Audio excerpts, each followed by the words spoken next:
risorto, la tomba è vuota, gloria a Dio.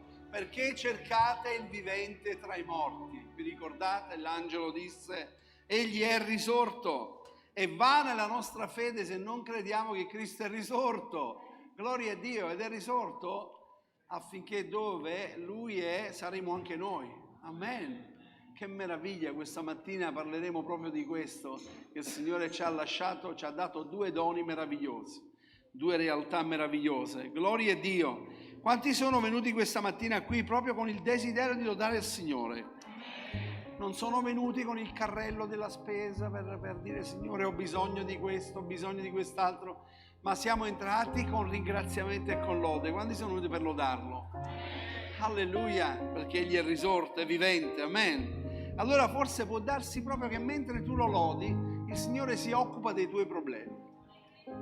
Mentre tu lo stai lodando, mentre tu lo stai facendo Signore della tua vita, di tutto quello che è intorno a te, di tutte le cose che ti succedono, a dire Signore tu conosci ogni cosa, sai ogni cosa e sono certo che tu provvederai, amen. Dio è fedele, gloria a Dio. Alleluia.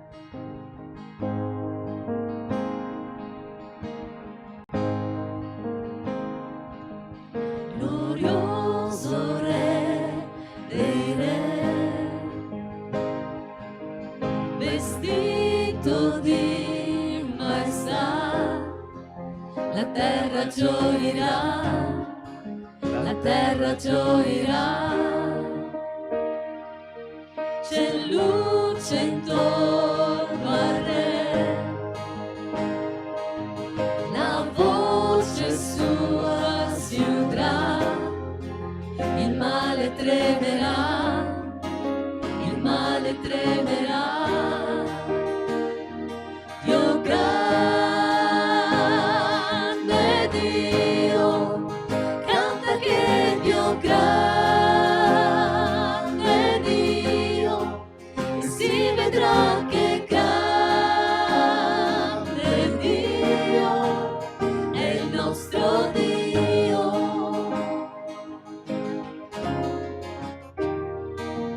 Il tempo è in mano a te, eterno senza età, principio e fine sei, principio e fine sei. Padre, Figlio e Spirito, sovrana Trinità, il leone e l'agnello, il leone e l'agnello. Dio grande Dio, canta che Dio grande Dio, e si vedrà che grande Dio è il nostro Dio.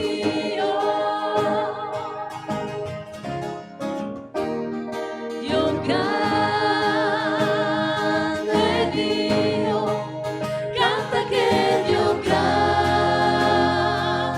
Dio, e si vedrà che grande Dio è il nostro Dio.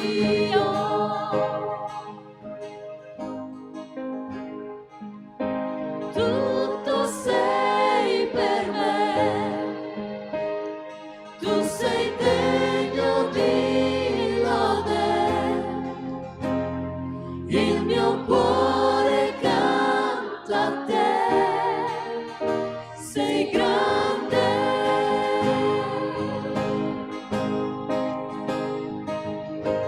Tutto sei per me, tu sei degno di lode, il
e si vedrà che grande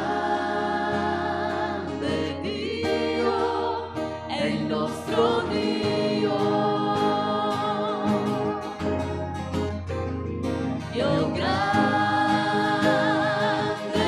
Dio, canta che Dio grande Dio, e si vedrà che grande Dio è il nostro Dio.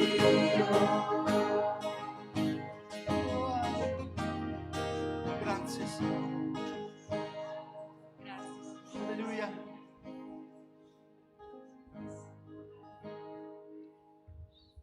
Quanti hanno sperimentato un Dio grande?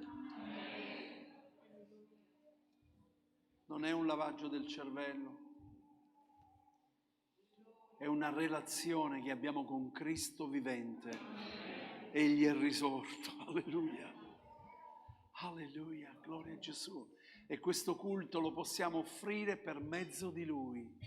Per mezzo di quel sacrificio possiamo entrare nel luogo santissimo alla presenza di Dio Padre, offrire un culto che sia accettevole a Lui questa mattina. Alleluia, non per i meriti, perché non meritiamo nulla, ma è per il prezioso sangue di Gesù. Grazie Signore. Alleluia. Gloria a te Signore.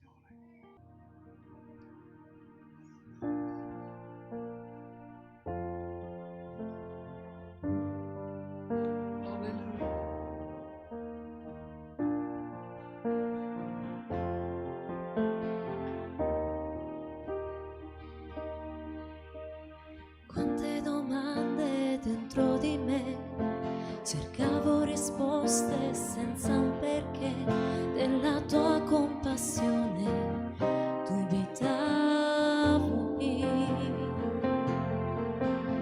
Potevo sentire il dolore che causava ferite nell'anima e mi chiedevo, il mio Dio dov'è?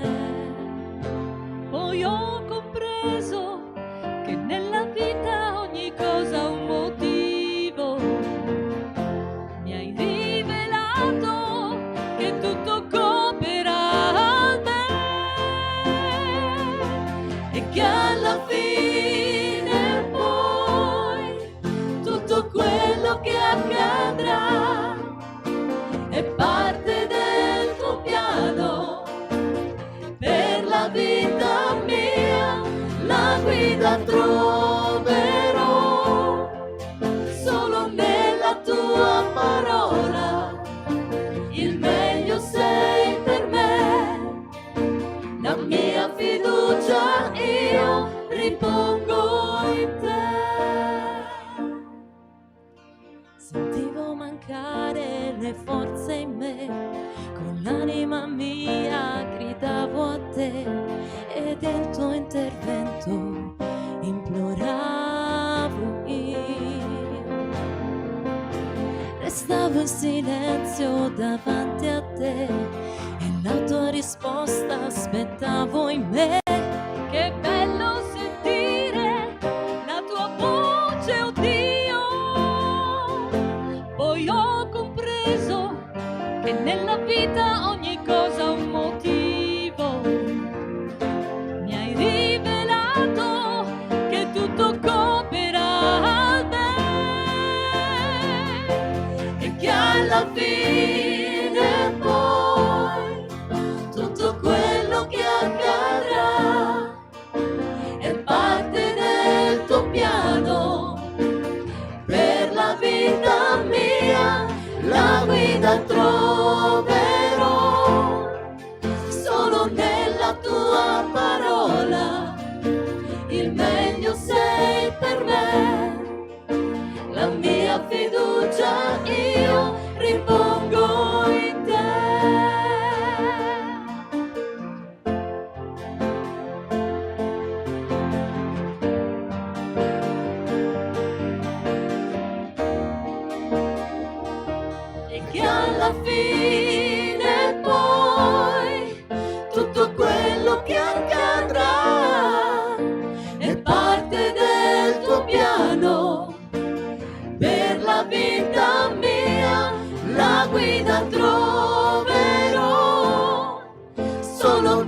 la tua parola, il meglio sei per me.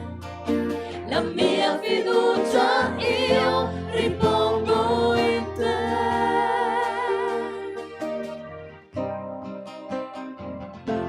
Solo in te. Alleluia.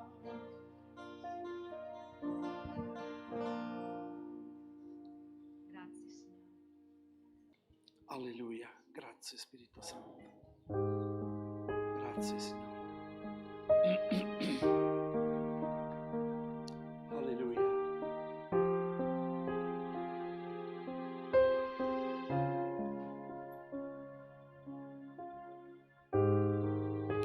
Alleluia. Grazie Signore. Questo è quello che avvenne, la terra tremò, Signore.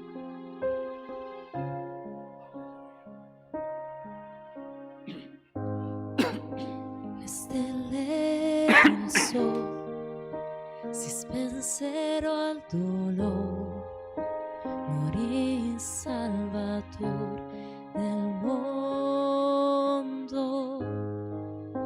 Il corpo sulla croce, il sangue suo versò, di ogni male prese il peso.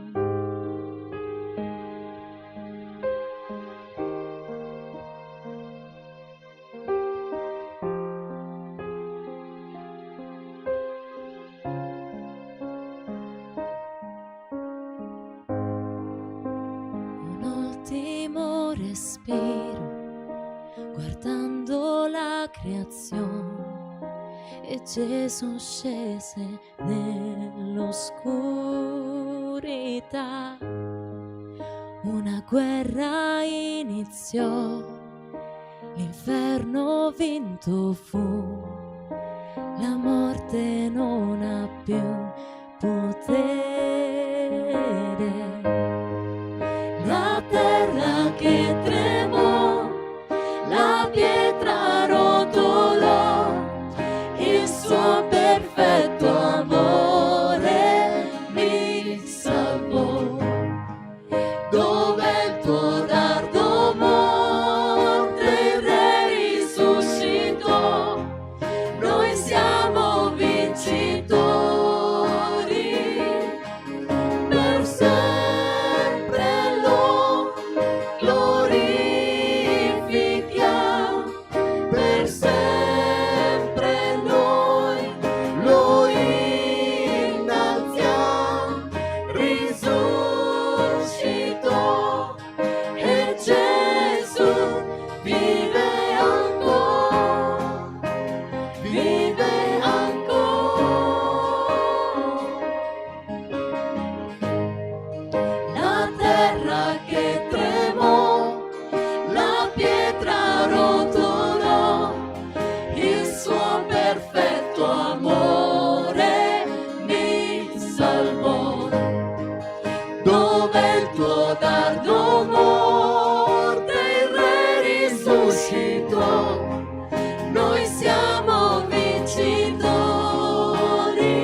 Cantiamo alleluia, cantiamo alleluia, cantiamo alleluia, l'agnello il vincitore. Cantiamo alleluia, cantiamo alleluia, cantiamo alleluia, l'agnello il vincitore. Cantiamo alleluia, cantiamo alleluia, cantiamo alleluia, l'agnello il vincitore. Cantiamo alleluia, cantiamo alleluia, cantiamo alleluia, l'agnello il vincitore. Cantiamo alleluia, cantiamo alleluia, cantiamo alleluia, l'agnello il vincitore. Cantiamo alleluia, cantiamo alleluia, cantiamo alleluia, l'agnello il vincitore. Per sempre lo glorifichiamo, per sempre noi lo innalziamo. Risuscitò e Gesù vive ancora, vive ancora. Per sempre lo glorifichiamo, per sempre noi lo innalziamo. Risuscitò e Gesù vive ancora, vive ancora. Alleluia. Grazie perché tu vivi, noi viviamo, Signore. Una pur bella eredità ci è toccata, diceva il salmista, e lo dichiariamo anche noi, Signore. La più bella eredità, Signore, aver ricevuto te nella nostra vita. Grazie, Padre. Grazie, Spirito Santo. Amen. Amen. Alleluia, gloria a Dio. Accomodatevi. C'è un libro che noi desideriamo come Chiesa, perché lo abbiamo pagato in offerta, abbiamo fatto un'offerta, lo abbiamo preso e stavamo aspettando perché c'era solo in inglese. Adesso l'hanno pubblicato in italiano ed è molto bello, finalmente anche in Italia. Una vita felice. Lo vogliamo regalare uno per ogni famiglia, non ne prendete due, uno per ogni famiglia, andate dal fratello Carlo e ve lo darà. Perché questo è un manuale moderno pratica di discepolato che getta i primi fondamenti per quando iniziano il percorso cristiano. È molto bello, anche perché poi ci sono le domande, dovete rispondere, molto bello. Quindi andate dal fratello Carlo e dite: fratello Carlo, mi hanno detto che c'è un regalo per me per Pasqua.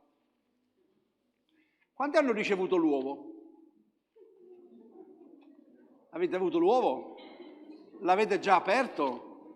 C'è una sorpresa dentro.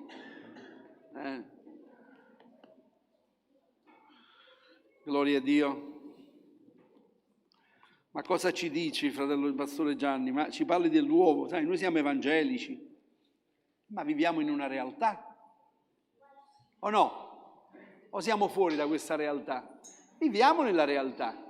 Ieri ho fatto un piccolo filmato che me l'hanno chiesto da mettere sui nostri canali che abbiamo, proprio sulla Pasqua.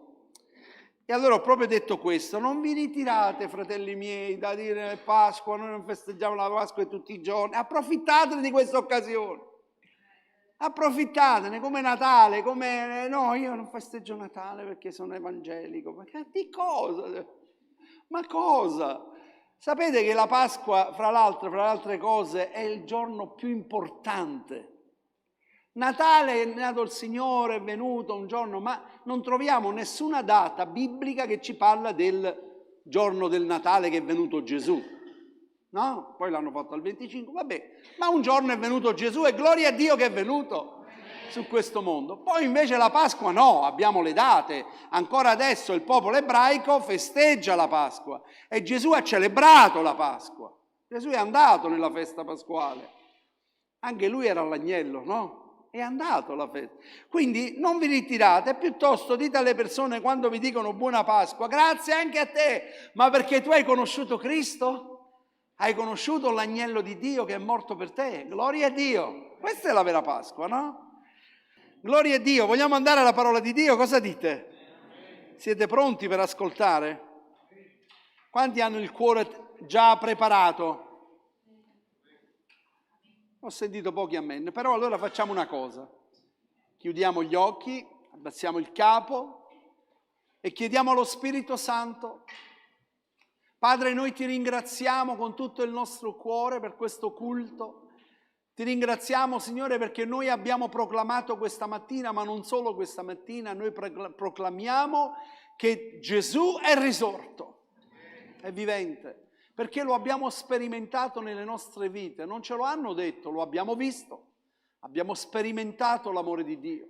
Come diceva l'Apostolo Paolo, quello che le nostre mani hanno toccato, quello che i nostri occhi hanno visto, ve lo trasmettiamo. E così noi possiamo trasmettere agli altri quello che vediamo. E questa mattina noi ti chiediamo, Spirito Santo, che tu possa preparare i nostri cuori per l'ascolto della tua parola, che possiamo gioire questa mattina per questa cosa meravigliosa che è avvenuta un giorno, 2000 anni fa. Signore, tu sei morto e risorto.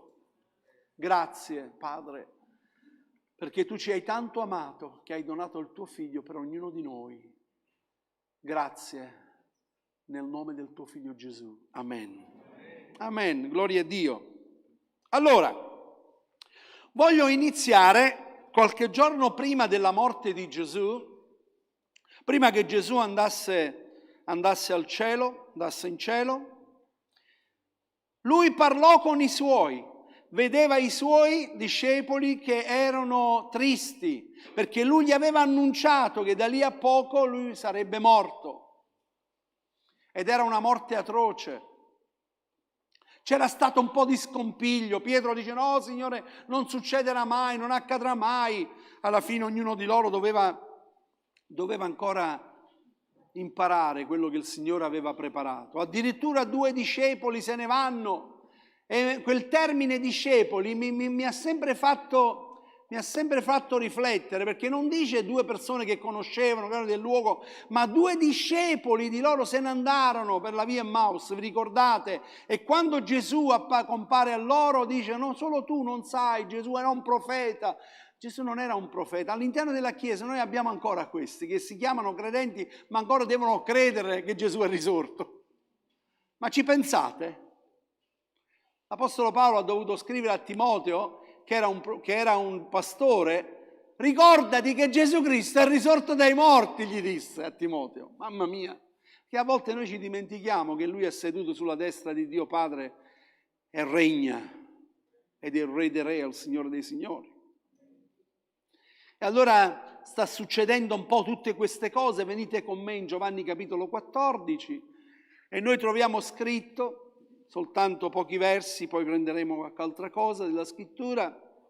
Gesù, veduto questo, Gesù, guardate il versetto 38 del capitolo 13, Gesù dice a Pietro, perché Pietro gli disse, Signore, non posso seguirti ora, darò la mia vita per te.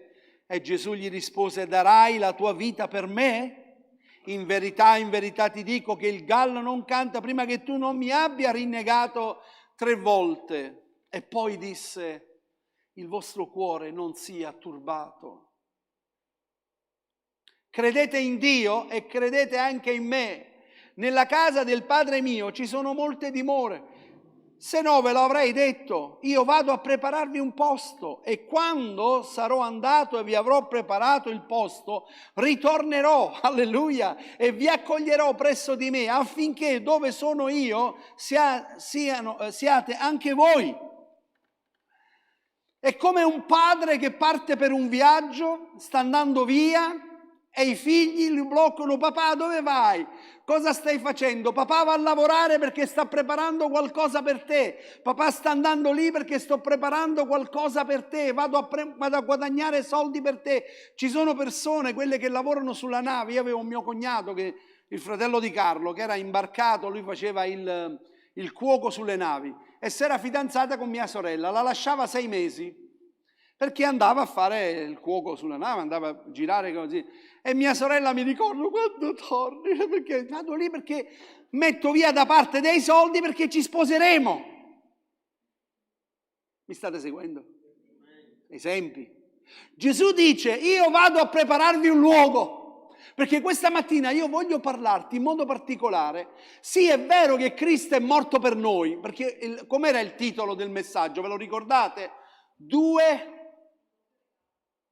regali. Il primo regalo è stato quello che ci ha salvati. Eravamo morti nei falli e nei peccati, Cristo è venuto e ci ha salvati con il suo prezioso sangue. Non potevamo essere salvati da nessuno, solo il sangue di Gesù è potente da salvarci.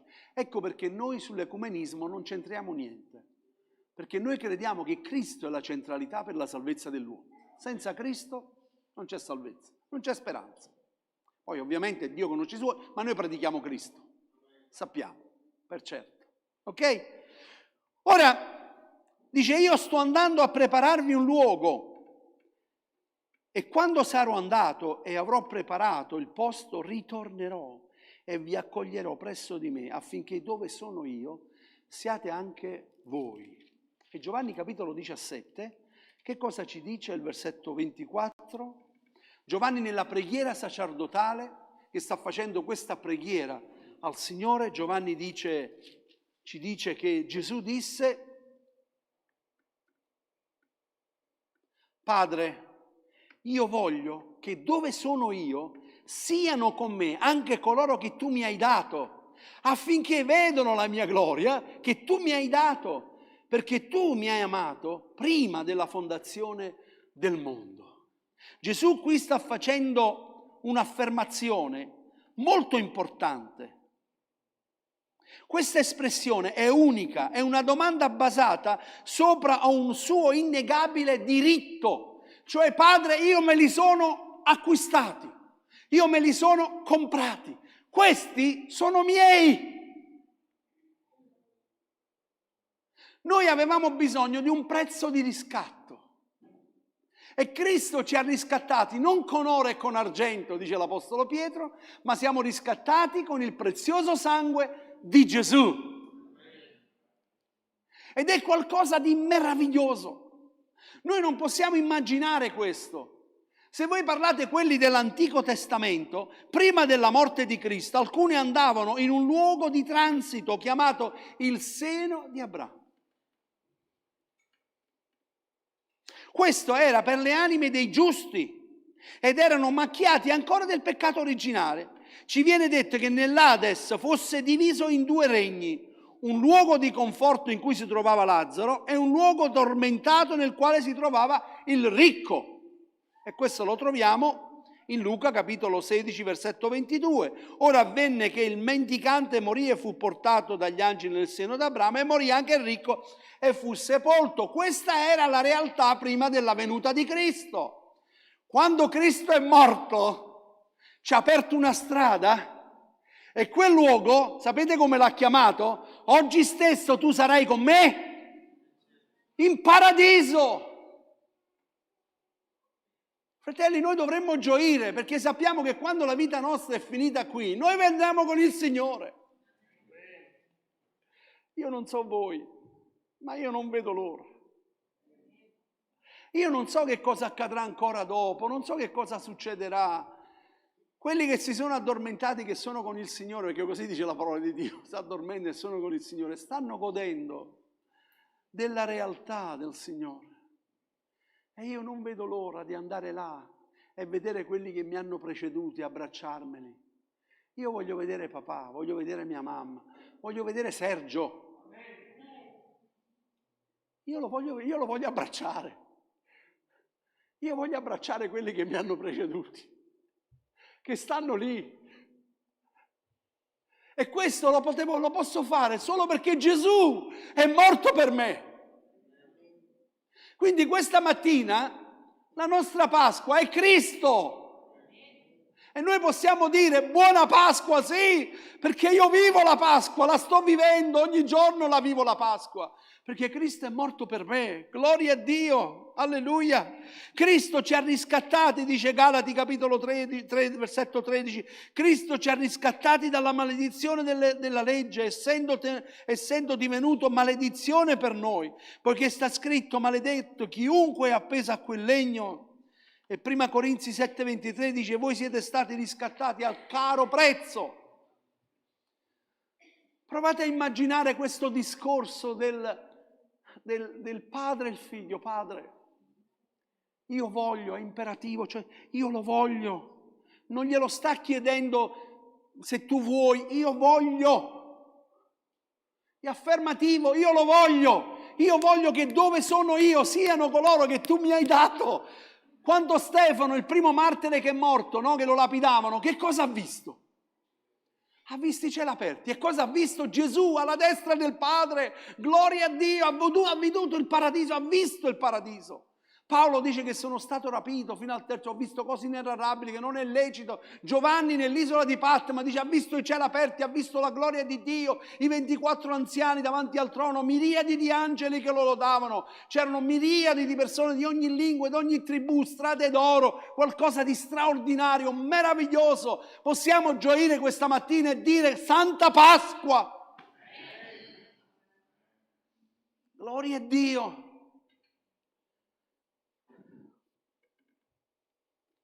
Nella Bibbia ci descrive come Gesù sia disceso nell'Ades dopo la sua morte.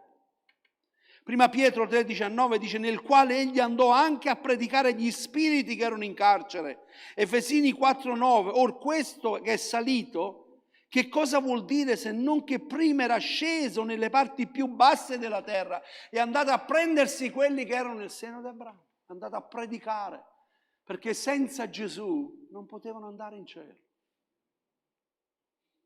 È andato a predicare.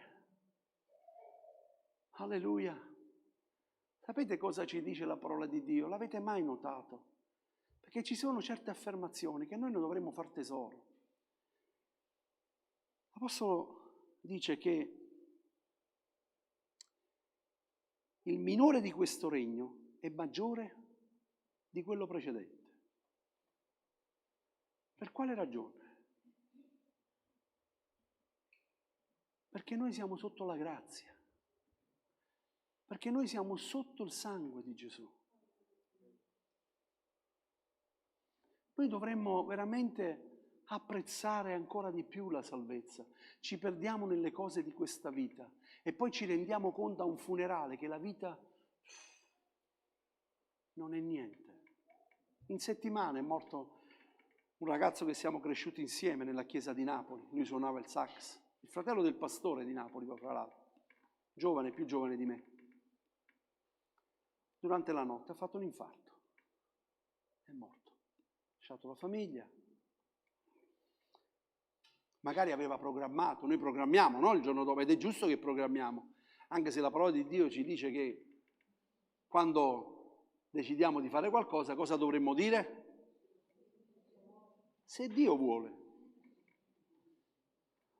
Gliel'ho detto in settimana a una persona, che allora ci vediamo, se Dio vuole. Lui, ma perché dice così? Perché la mia vita è governata dal Signore. Io non so se ci sarò, non ci sarò. Io ogni sera, non so voi, ma quando mi metto a letto, io mi metto la CPAP. Sapete cos'è? La macchinetta che ti fa respirare, perché io faccio le apnee notturne. Quindi metto quella macchinetta, io prima di metterla dico, Signore, sono nelle tue mani. Se non ci sarò più, se non ci sono più, Tu mi conosci, Signore. Se oggi ho fatto qualcosa che non ti è piaciuto, perdonami. Perdonami, Signore. Fa che io possa risvegliarmi con te. Amen. Il primo ad usufruire il regno dei cieli fu un ladrone, penitente, ma un ladrone. Alleluia. Gesù disse: io non sono venuto per i sani, io sono venuto per i malati. Ora la mia domanda: quanti si sentono malati spiritualmente? Io sì. Io ho sempre bisogno del Signore. Non so voi. Io ringrazio che Lui mi ha salvato, ringrazio che Lui mi ha riscattato, ringrazio, però ho ancora bisogno di tante guarigioni, non so voi, spiritualmente sto parlando, spiritualmente. L'Apostolo Paolo dichiarava così in 2 Corinzi capitolo 5 versetto 8: siamo fiduciosi e abbiamo molto più caro di partire dal corpo e andare ad abitare con il Signore. Devo ripetere? Siamo fiduciosi e abbiamo molto più caro di partire dal corpo ed andare ad abitare con il Signore. Chissà perché qua nessuno vuole morire. Tutti hanno paura della morte, o quasi tutti. Eppure l'Apostolo Paolo dice: io sono combattuto dai due lati. Io non vedo l'ora di andarmene con il Signore, però se resto qua resto per voi, perché dice: ma sono combattuto dai due lati. C'è stato un re che aveva chiesto al Signore, quando andò il profeta a casa, ne abbiamo parlato anche in settimana, vi ricordate?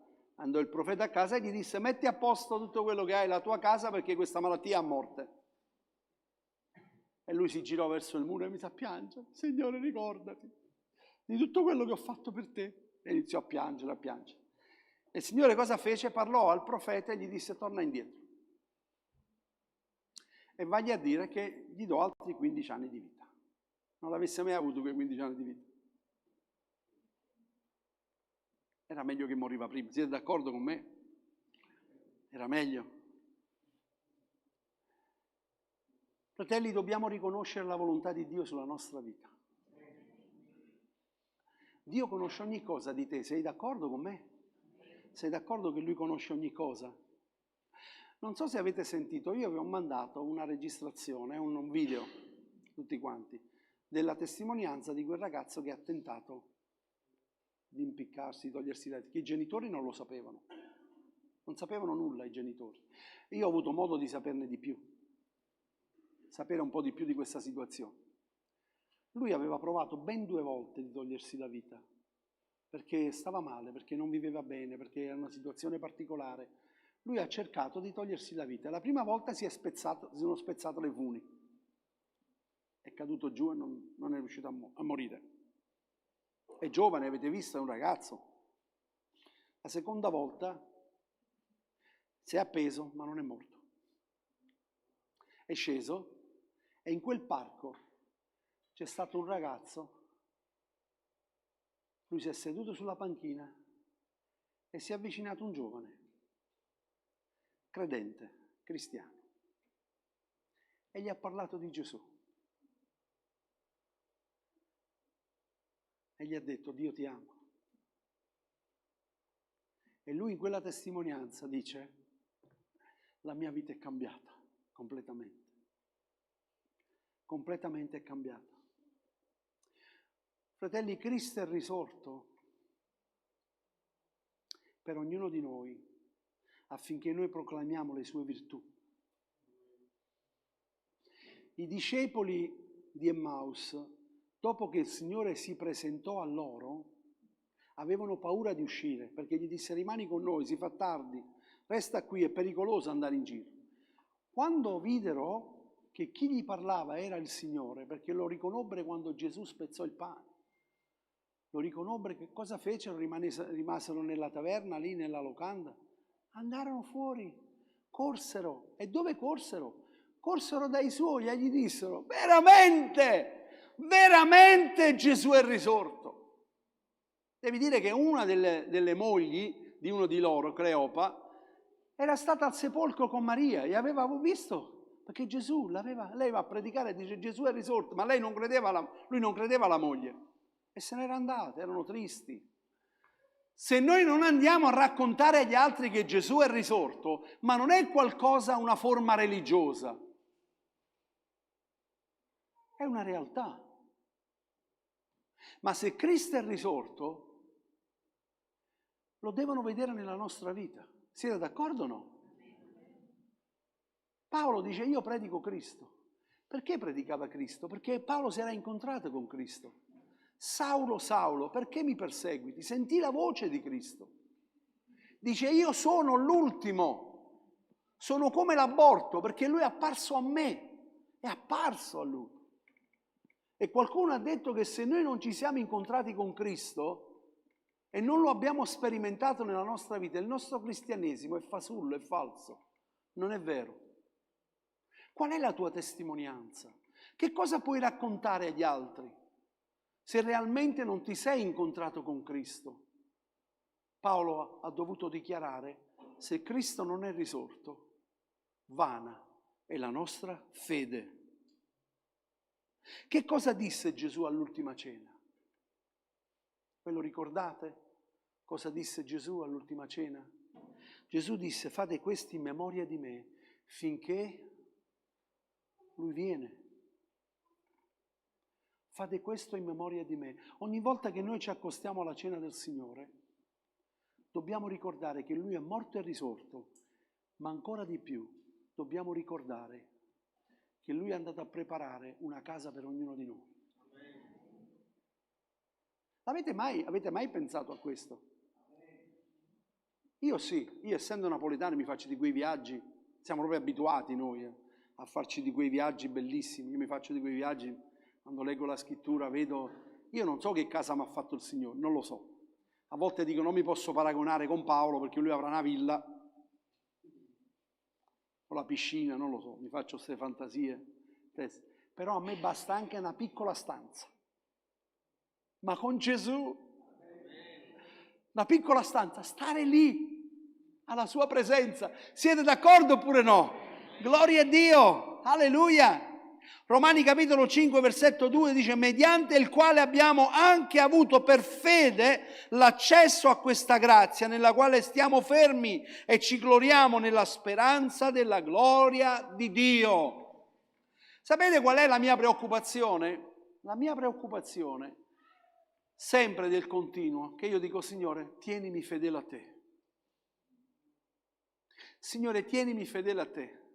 Perché a volte le circostanze, le situazioni difficili, le avversità, le ferite che subiamo, le coltellate che subiamo. E a volte, qualche volta ho detto anche: ma chi me lo fa fare? L'hai mai detto tu? Ma chi me lo fa fare? Dite la verità. Ma chi me lo fa fare? Poi subito mi rimangio e dico: Signore, perdonami, abbi pietà. Sapete perché? Perché io non devo piacere a me, io devo piacere a colui che mi ha arruolato, a colui che mi ha salvato. Alleluia. Pasqua vuol dire passaggio. Passaggio. E solo coloro che hanno fatto questo passaggio potranno fare quel passaggio di andare in paradiso. Qual è questo passaggio? Dalla morte alla vita. E così dice la parola di Dio. Prima Giovanni capitolo 3 versetto 14 dice: noi sappiamo di essere passati dalla morte alla vita. E guardate cosa dice. Ma cosa c'entra questo? Se io amo Dio, se io amo il Signore, cosa c'entra questo? Perché l'Apostolo Giovanni cita questo? L'avete messo? Lo trovate lo mettete lì, per favore? Io vedo che tanti non hanno la Bibbia, neanche la leggono, neanche... Allora, si fidano di me, vero? Vi fidate di quello che dico io? Giovanni, capitolo 1, prima Giovanni, capitolo 3, versetto 14.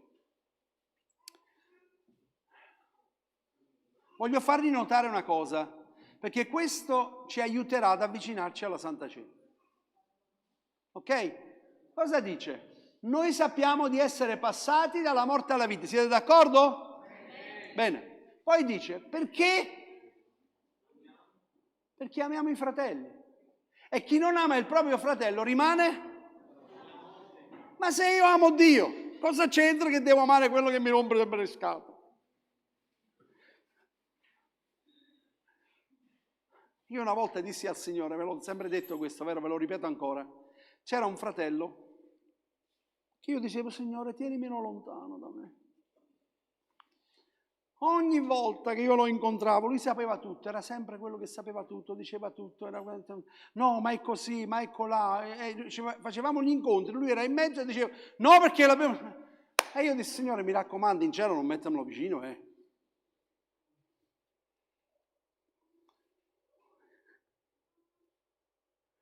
Forse sto parlando con qualcuno che ha fatto la stessa mia idea, stesso mio pensiero. Signore, lo amo, ma tienimelo lontano.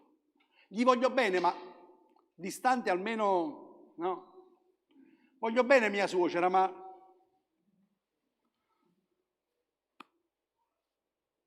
Sapete perché il Signore ci ha messi insieme? Sapete qual è la ragione? Una volta feci una predicazione, rubo ancora 5 minuti, forse meno. Una volta feci una predicazione, vi ricordate quante pietre ha scelto Davide per uccidere Golia? 5 sassi. Da dove li prese? Cosa c'era? La corrente, fiume, fiumiciattolo, corrente. E se voi avete notato, quelle che sono nella corrente si strofinano l'uno con l'altro e sono arrotondate. Lui li prese da là, e quello che era arrotondata, che aveva il picco, gli andò proprio qua. Quando noi siamo in chiesa, siamo in quel fiume e stiamo uno con l'altro, E il Signore ci sta lavorando, ci sta preparando perché possiamo essere dei proiettili di benedizione. Se non sei preparato qui, non puoi andare lì. Lui ti prepara qui. Ci prepara qui ad ognuno di noi, ad avere pazienza gli uni con gli altri, a sopportarci l'uno con l'altro, ad avere amore gli uni per gli altri. Allora ecco ciò che dice qui il verso della parola di Dio. Dice così, or sappiamo di essere passati dalla morte alla vita perché amiamo i fratelli. Chi non ama il fratello rimane nella morte. Cioè io non posso dire amo il Signore se non amo mio fratello. E non posso accostarmi alla Santa Cena. Se ho qualcosa contro un fratello, contro una sorella, a chi voglio prendere in giro? Prima di offrire il tuo sacrificio, dice fermati, lascialo lì, torna, vai a chiedere perdono e poi accostati, perché quello che vuole il Signore, che noi, il Padre, Dio Padre, vuole che noi assomigliamo a suo Figlio. Cosa fece Gesù? L'Apostolo Paolo ce lo dice. E sapete perché lui esorta e fa quell'esortazione, ci fa quell'esposizione, scusatemi, in Corinzi capitolo 11 quando parla della Santa Cena? Ma perché ci dice Gesù nella notte che fu tradito?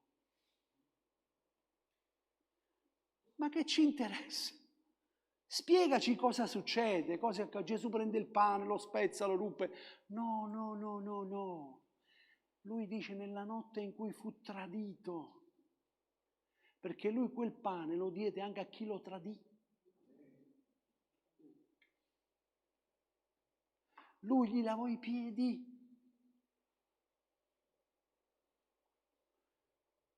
E lui vuole che noi diventiamo come lui. Prese il pane, lo ruppe, lo spezzò, lo diede. Prendetene. E poi alla fine disse, avete capito? Avete compreso? Io credo, ogni volta lo dico, fratelli perdonatemi, lo dico a me stesso, non lo dico a voi, lo dico a me. Sono convinto che il Signore, se dovesse venire, lo dico anche in televisione, mi guardano, non mi importa, mi interessa niente. Dopo tanti anni lo posso anche dire, me lo posso permettere. Il Signore viene da me e dice, tu non hai capito niente. Io sono convinto di questo. Che Gesù verrebbe da me e dice, tu non hai ancora Tu non hai neanche toccato la superficie di quello che è la mia gloria, non hai capito ancora assolutamente niente. Tu ti stai formando e hai preso una posizione in base a quello che tu hai avuto, hai studiato, hai letto, ma c'è di più! C'è di più!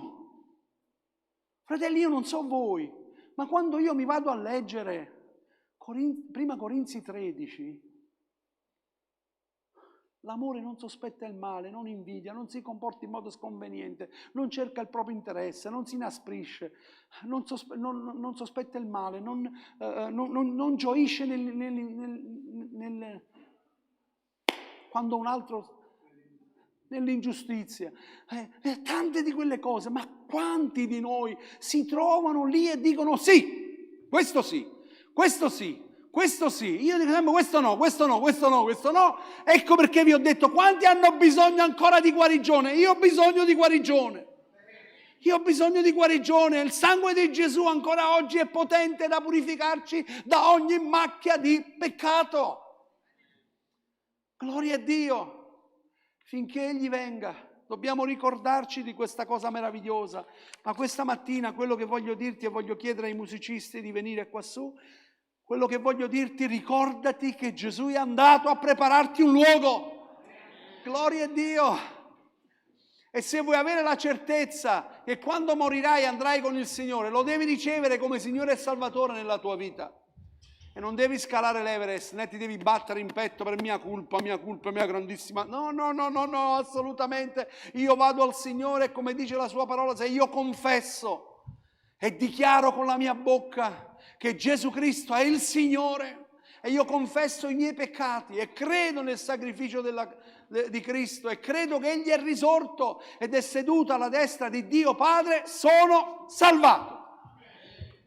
È semplice, ma lo dobbiamo fare, quello è l'inizio. L'altro inizio è il battesimo, entri nelle acque battesimali, esci fuori con novità di vita, amen. Alziamoci in piedi.